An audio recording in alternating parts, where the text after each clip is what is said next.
If you're like most gearheads, you've had a recurring dream. It's a dream of a place that looks like the moon, you can drive as fast as you want, and it tastes like the dust at the bottom of a pretzel bag.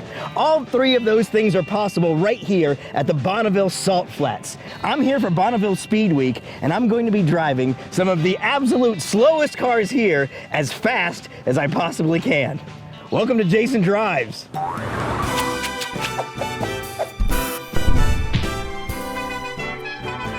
Two big events that happen at the Salt Flats in the summer. One is the Speed Week and one is the World of Speed. And they're both pretty much the same kind of thing. And that's a lot of people bringing a lot of amazing cars out to the Salt Flats to drive them as fast as they possibly can. So we've all heard about the Salt Flats, but if you've never actually seen them, they're worth looking at in detail. It's hard and it's grippy and it's kind of like sandpaper.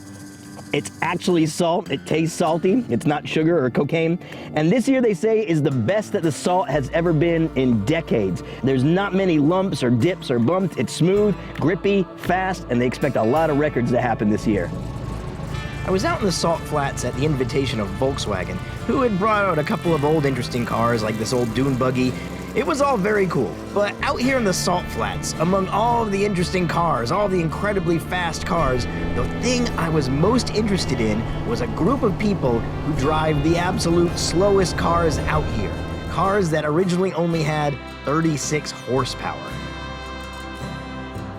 This is Burley Burlisle, who's the man, who's the father of this whole challenge. And to a lot of people watching this, we're here at Speed Week, and everything's about speed and going as fast as you can. So they're probably wondering, why would you have a whole class with the lowest possible horsepower cars that are likely here? What's the thinking behind this whole challenge?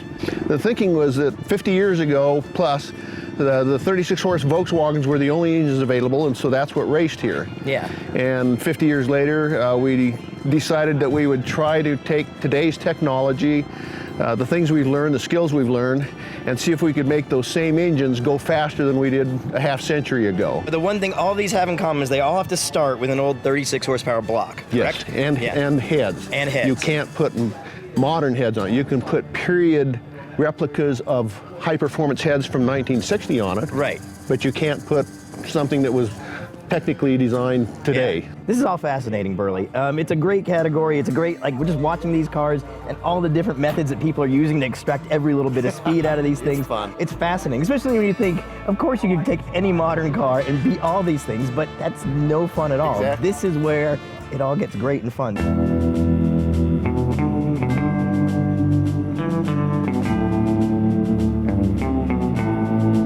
I'm actually going to be driving is a pretty special car, and you know that because it's a car with a name. This 1955 Volkswagen Beetle is called Once More. This car is actually famous, and now I'm getting to drive it. First. Oh man.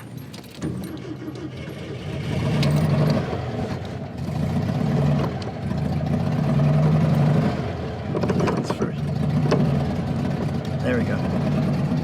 That's third. There we go. All right. So this little car, this Beetle, 55 oval Beetle, has a fascinating history. The life that this car has right now, being a Salt Flats 36 horsepower challenge racer, is actually the second life this car has really enjoyed. It originally had gone around the world on 3 separate trips with the previous owner back in the 50s and 60s. He'd actually written several books about his travels all over the world in this little Beetle. So after that, the car was kind of a celebrity, and Volkswagen of Canada actually bought the car around 1971 and restored it and put it in their museum because everybody knew this car. It was sold in the 80s to the mechanic who was taking care of it, who I guess fell in love with the car.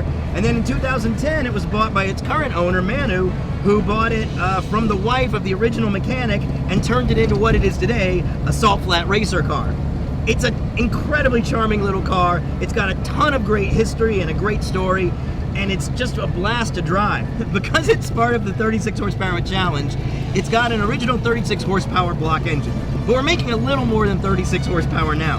He's got an Ocrasa kit that's period correct with dual carbs, a hotter cam, a little bit of extra oomph in the car now, maybe between 54 and 60 horsepower. Still not a lot. Still about half of a Honda Fit or about a third of most cars that you're out there on the road. We're talking about the kind of speeds you've probably done on the highway while looking at your phone and eating a burrito.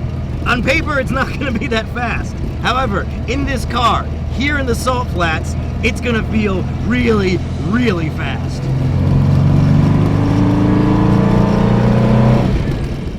Driving out here is not like driving anywhere else in the world. It's fascinating. Plus, seeing all the other incredible cars that people bring here has been amazing as well. All kinds of crazy engineering solutions are happening here just to see how fast they can make a human being move across the earth. So if any of you get a chance to come out to the Salt Flats and experience what Speed Week is about, do it.